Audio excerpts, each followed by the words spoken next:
उत्तर प्रदेश की जनता स्वागत भी अच्छा करती है और विदाई भी अच्छा करती है। समाजवादी ये भरोसा दिलाती है कि 80 हराओ, MSP लागू करवाओ और उसका कानूनी अधिकार पाओ। आम पब्लिक चैनल में मैं आफाक अहमद मंसूरी आपका स्वागत करता हूं। आइए आपको ले चलते हैं खबरों की दुनिया में। समाजवादी पार्टी के राष्ट्रीय अध्यक्ष अखिलेश यादव ने लखनऊ स्थित सपा मुख्यालय में प्रेस वार्ता की। इस दौरान उन्होंने कहा कि लोकतंत्र, संविधान, आरक्षण और आजादी बचाने के लिहाज से आगामी लोकसभा चुनाव महत्वपूर्ण है। अखिलेश यादव ने कहा कि यूपी के लोग स्वागत और विदाई दोनों अच्छी तरह से करते हैं। 2014 में जो लोग आए थे वो 2024 में जाएंगे। अखिलेश यादव ने नया नारा देते हुए कहा कि भारतीय जनता पार्टी हटाओ और नौकरी पाओ। अखिलेश यादव ने कहा कि आंदोलनरत 69,000 भर्ती के अभ्यर्थी पीडीए परिवार के हैं, इसलिए उनको हक नहीं मिल रहा है। ये सरकार उन्हें हक देना ही नहीं चाहती है। सपा अध्यक्ष अखिलेश यादव ने प्रवर्तन निदेशालय, ईडी और सीबीआई के काम करने के तरीके पर कहा कि ऐसी संस्थाएं हमेशा के लिए खत्म कर देनी चाहिए। किसानों की मांग, सरकार को किसानों की मांग माननी चाहिए। MSP लागू हो, उसको कानूनी अधिकार मिले, क्योंकि किसानी हमारी अर्थव्यवस्था की रीढ़ है। अगर हमारा किसान, हमारी खेती बर्बाद हो जाएगी तो हमारे देश की अर्थव्यवस्था चौपट हो जाएगी। सर, दिल्ली में कल नमाज पढ़ रहे थे, मुस्लिम को लात मारा। किसी के पूजा प्रार्थना पर किसी को अपमानित नहीं करना चाहिए और जिस भी अधिकारी ने ऐसा किया है, छोटे अधिकारी से लेकर के बड़े अधिकारी पर कार्रवाई होनी चाहिए। अखिलेश जी, जब अमेठी से पहले वायनाड से नाम आता है तो आपको नहीं लगता कि कांग्रेस पार्टी आप पे ज्यादा जिम्मेदारी डाल रही है और खुद पीछे हट रही है? मुझे खुशी है इस बात की कि समाजवादी लोग हर जिम्मेदारी के लिए तैयार है, भारतीय जनता पार्टी का मुकाबला करने के लिए तैयार है। हमें खुशी है इस बात की कि लगातार समाजवादी पार्टी का और खासकर पीडीए परिवार बढ़ता जा रहा है। जो साथी आज पार्टी में शामिल हो रहे हैं, मैं उन सभी साथियों का बहुत बहुत धन्यवाद और आभार प्रकट करना चाहता हूँ। सबसे पहले मैं सुभाष श्रीवास्तव जी, पूर्व विधायक, बहुत ही सम्मानित और बहुत समय के राजनीति की परिस्थितियों को समझने वाले, मैं इनका और इनके सभी सहयोगी साथियों का बहुत बहुत धन्यवाद देता हूं जो पार्टी में आज आ पा रहे हैं। मदन गौतम जो हमारे ही जनपद के हैं, हमारे साथ रहे, कई बार के विधायक हैं, इनके आने से समाजवादी पार्टी को और ताकत मिलेगी। इनके सहयोगी साथियों के आने से समाजवादी पार्टी हमारे आसपास के जिलों में और मजबूत दिखाई देगी। डॉक्टर सीताराम राजपूत जी का मैं स्वागत करता हूं। परवेज आलम जो बहुजन समाज पार्टी छोड़ करके आए हैं, मैं उनका और उनके सभी सहयोगी साथियों का बहुत बहुत स्वागत करता हूं।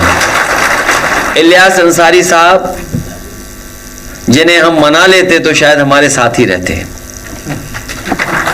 लेकिन कुछ राजनीतिक परिस्थितियों की वजह से वो हमें छोड़ करके चले गए थे, लेकिन बहुत ज्यादा दिन दूर नहीं रहे।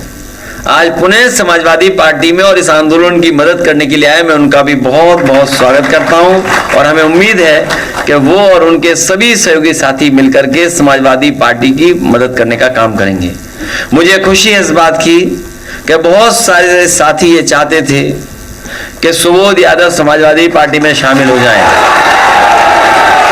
और आज वो और उनके बहुत जिम्मेदार और बहुत ही बड़ी संख्या में साथी आए हैं। मैं सुबोध यादव का और उनके सभी साथियों का बहुत बहुत स्वागत करता हूं। समाजवादी पार्टी को मजबूत बनाने का काम करेंगे। तिलक चंद वर्मा जी जो हरदोई में बहुजन समाज पार्टी से लड़े थे, आज पुणे समाजवादी पार्टी में शामिल हो रहे हैं। बड़ी पोस्टिंग पाया ही नहीं। तो ये तो केवल एक बात बता रहा हूं मैं आपको कि यूनिवर्सिटियों में जो अपॉइंटमेंट हुए 34 में पीडीए है ही नहीं कहीं, केवल 4 पीडीए। और उन्होंने जिनको अपॉइंट किया है, अगर वाइस चांसलर अपॉइंट हो गए तो उन्होंने किसको अपॉइंट किया है, उसकी सूची सरकार नहीं दे रही है। जो लोग 46 में 56 कहते थे, 46 में 56। उन्हें सूची देनी चाहिए कि नहीं देनी चाहिए? ये तो केवल मैं एक बात उठा रहा हूं अभी, एक कि वाइस चांसलर के अपॉइंटमेंट्स में सरकार ने सबसे ज्यादा धोखा अगर किसी को दिया है तो पीडीए परिवार को धोखा दिया है। क्या वो 69,000 के बच्चे किस मंत्री के घर नहीं गए बताओ? वो इसलिए उनके साथ अन्याय हो रहा है कि वो पीडीए परिवार के लोग हैं, पीडीए परिवार के लोग हक मांग रहे हैं। यही 69,000 में क्या आपने नहीं देखा? कौन सा मंत्री नहीं छोड़ा जिसके घर न गए हो? लेकिन जो वहां लोग हैं वो पीडीए को न्याय नहीं दिला सकते, उनको हक नहीं मिल सकता।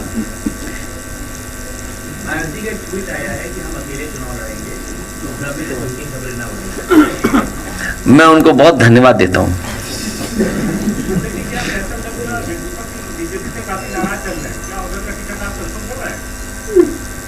किसका? नहीं, अगर आप कह दोगे तो मैं दे दूंगा। नहीं, सच में कोई झूठ नहीं। देखिए, अगर कभी कोई ऐसी परिस्थिति बनी तो पत्रकार साथी, आपका नाम क्या है? अखिल सिद्दीकी कह रहे हैं कि उन्हें टिकट दे देना चाहिए। हम आपकी बात मानेंगे, हम आपकी बात मान लेंगे।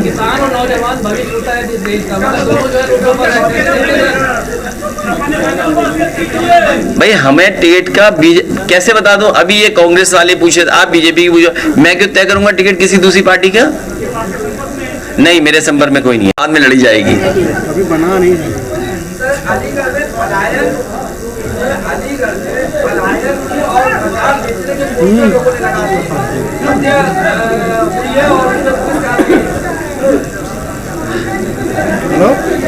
अरे रुक जा बेटा, अभी इनका दरखास्त लेना, अभी बच्चे दरखास्त देना अपनी, ठीक है? दरखास्त देना, किसी कोई व्यक्ति हो दरखास्त लेना, सिक्योरिटी वाले दरखास्त ले लो, उसकी मदद कर देंगे। हाँ हाँ, किसने लगाया पोस्टर? किस कारण? मुझे जानकारी नहीं है।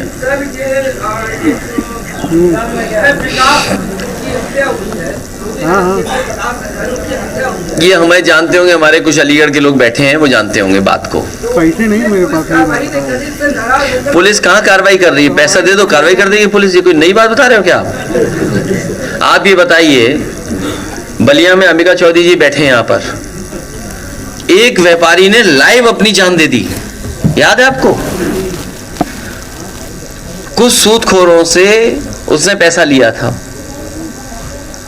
और जब पैसा नहीं दे पाया, कुछ दे दिया कुछ नहीं दे पाया, उसका भी उसने वादा कर दिया, उसकी जमीन घर मकान लिखाना चाहते थे, मजबूरी में वो लाइव आकर के उसने अपनी जान दी, याद है?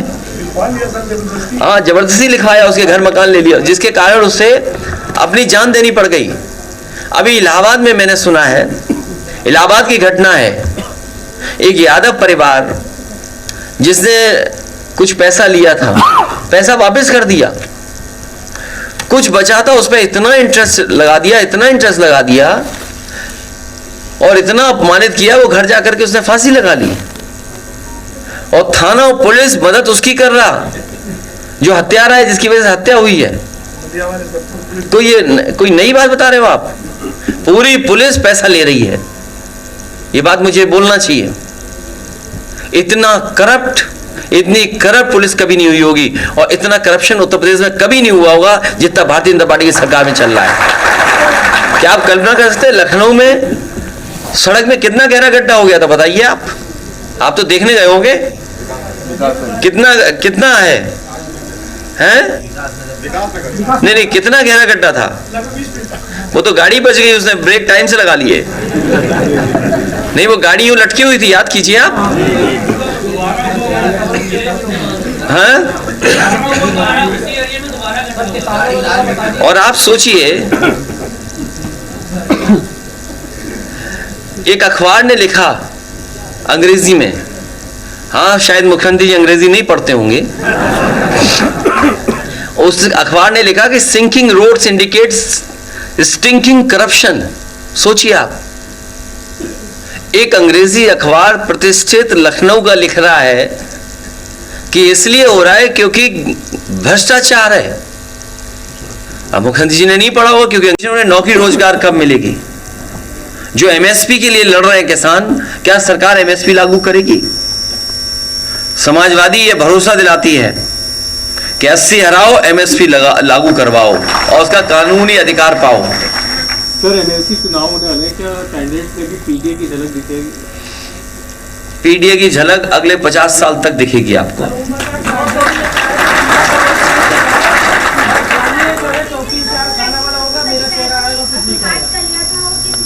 वो गंभीर मामला है जहां 2 बहनों ने आत्महत्या की और पिता ने भी जान दे दी। ये बहुत गंभीर विषय है। कम से कम बीजेपी को न्याय दिलाना चाहिए परिवार को, और कहीं ऐसी घटना दोबारा उत्तर प्रदेश में ना हो, उसके बारे में भी सरकार को सोचना चाहिए। जो लोग जीरो टॉलरेंस की बात कर रहे थे, उनका कानून व्यवस्था उत्तर प्रदेश में जीरो हो चुका है।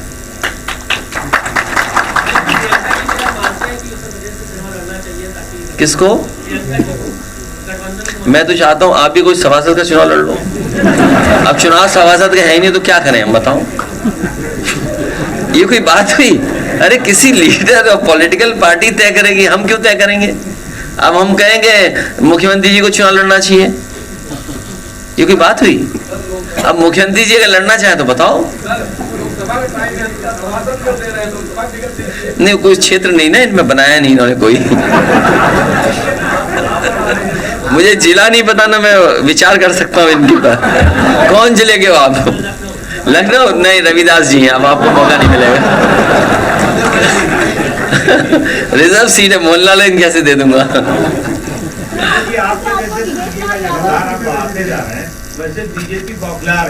तो आपके भी चैनल में पी है। बीजेपी अभी और घबराएगी, इसलिए घबराएगी क्योंकि पीडीए का हक और अधिकार छीने इन्होंने। आप बताइए, वाइस चांसलर के अपॉइंटमेंट्स हुए हैं, पीडीए कितना है उसमें? जो वाइस चांसलर के अपॉइंटमेंट हुए हैं उसमें पीडीए कितना है? और हमारे ये साथी अलग अलग जिले के यहाँ बैठे हैं। कभी गवर्नर हाउस से ये सवाल उठता था कि कौन पोस्ट हुआ है, कितने पोस्ट हुए हैं। कई जिले ऐसे हैं जिनमें एक भी पीडीए का अधिकारी कभी पोस्ट नहीं हुआ टॉप पोस्ट में। उन्हें नौकरी रोजगार कब मिलेगी? जो एमएसपी के लिए लड़ रहे हैं किसान, क्या सरकार एमएसपी लागू करेगी? समाजवादी ये भरोसा दिलाती है कि 80 हराओ, एमएसपी लागू करवाओ और उसका कानूनी अधिकार पाओ। सर, एमएलसी चुनाव होने वाले हैं, क्या कैंडिडेट्स में भी पीडीए की झलक दिखेगी? पीडीए की झलक अगले 50 साल तक दिखेगी आपको।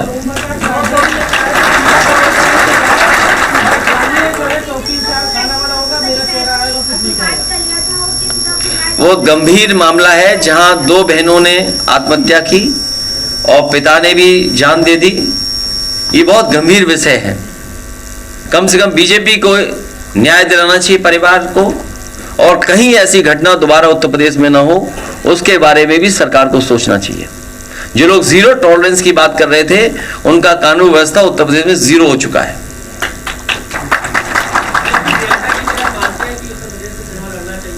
किसको?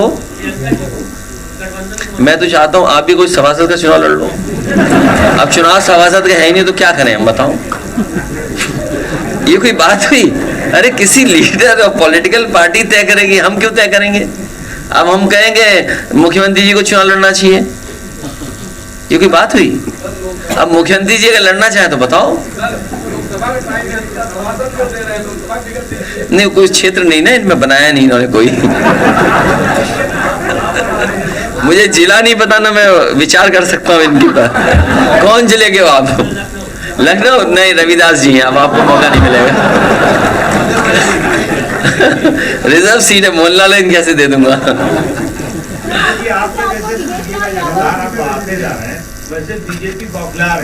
तो आपके भी चैनल में पी है।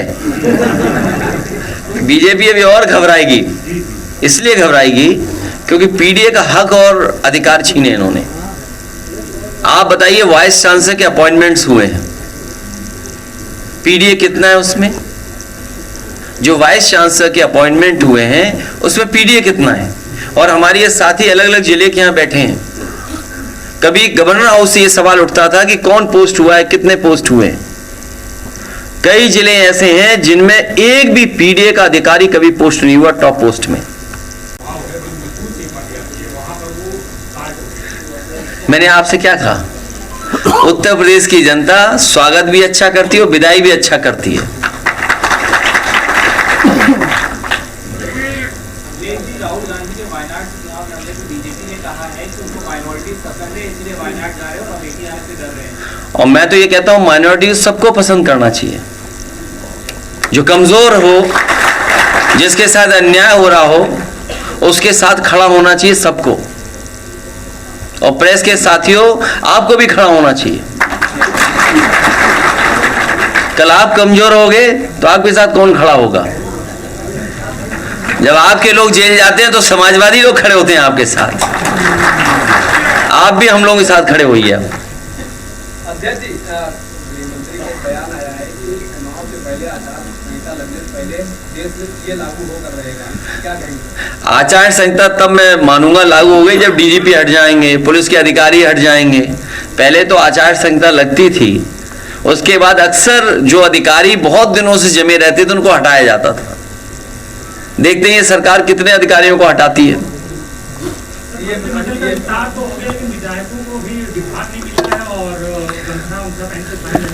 जब तक विभाग मिलेगा और प्रमुख सचिव को अपॉइंट कराएंगे तब तक चुनाव आ जाएगा।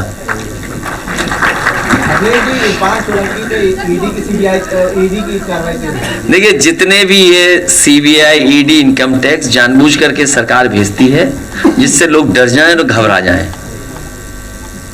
और फंसाने का काम करती है। महिला सिपाहियों की चली जा रही है, उनके विभाग के लोग ये एक लंबी सूची है। हमारे पत्रकार साथी ने कुछ सवाल उठाया है। ये बहुत एक लंबी सूची है। अगर पिछले 7 साल का हम लोग गिने तो देश में सबसे ज्यादा इस तरह की घटनाएं उत्तर प्रदेश में हुई हैं। और जहां साथी हमारा एक कह रहा था, होम मिनिस्ट्री के ऊपर कोई सवाल पूछा जा रहा था। ये होम मिनिस्ट्री की जिम्मेदारी बनती है कि समय समय पर स्टेट गवर्नमेंट्स को भी चेक करें कि उनके यहाँ क्या हो रहा है। अगर पुलिस ही भक्षक बन जाएगी, जिनसे हमें उम्मीद है कि न्याय मिलेगा, अगर वही अन्याय करेंगे तो आप न्याय के लिए कहां जाएंगे? तो ये जो घटनाएं बढ़ी हैं, ये पुलिस हेडक्वार्टर से लेकर के और थाने तक की घटनाएं, आप इस बारे में जानकारी कर सकते हैं। सबसे ज्यादा उत्तर प्रदेश में है। जिस तरीके से जब से बीजेपी की सरकार आई है, दिल्ली में 1 लाख, पूरे उत्तर भारत में 1 लाख किसानों ने आत्महत्या की है। सोचो, जिस देश में 10 साल में 1 लाख किसान आत्महत्या करता हो, जहां पर यह बताया गया हो कि आय दोगुनी हो जाएगी। यहां जितने लोग बैठे हैं सब किसान परिवार के हैं। किसान परिवार पूछ रहे हैं कि उनकी आय दोगुनी कब हो। इस समय में जो 2024 में चुनाव होने जा रहा है, उसमें बहुत बड़े पैमाने पर सहयोग मिलने जा रहा है। लतेश बिदोड़ी जी राष्ट्रीय युवा लोकदल छोड़ करके आए हैं। हम उम्र हैं, नौजवान साथी हैं। ये लंबे समय तक हमारी पार्टी के साथ जुड़ करके समाजवादी आंदोलन को मजबूत करेंगे। मैं इनका भी बहुत बहुत स्वागत आज समाजवादी पार्टी में करता हूं। भारत के संविधान को और एकता को कहीं ना कहीं खंडित करती है और आज भी बीजेपी के लोग उसका समर्थन कर रहे हैं, उसको कैसे देखते हैं? मैंने तस्वीर नहीं देखी, लेकिन अभी पूर्व विधायक सुभाष श्रीवास्तव जी जो बात कह रहे थे कि ये संविधान बचाने का चुनाव है, लोकतंत्र बचाने का चुनाव है, आरक्षण बचाने का चुनाव है, अपना अपना सम्मान बचाने का चुनाव है। और अगर हम कहें कि अपनी आजादी बचाने का चुनाव है, तो जिस तरीके से कभी मंथन हुआ था, ये समुद्र मंथन की बात जो हुई है कभी, ये संविधान मंथन का समय है। एक तरफ वो लोग हैं जो संविधान की रक्षा करना चाहते हैं, दूसरी तरफ वो लोग हैं जो संविधान को खत्म करना चाहते हैं।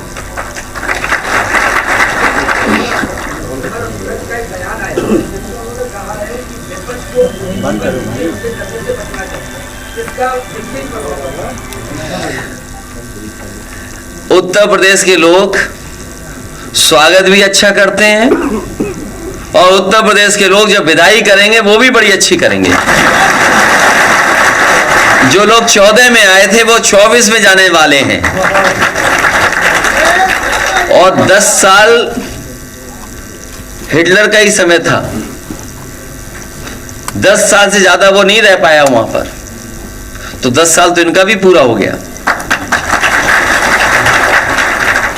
और सवाल ये है कि नौकरियां मिलेंगी कि नहीं मिलेंगी। भारतीय जनता पार्टी हटाओ, नौकरी पाओ।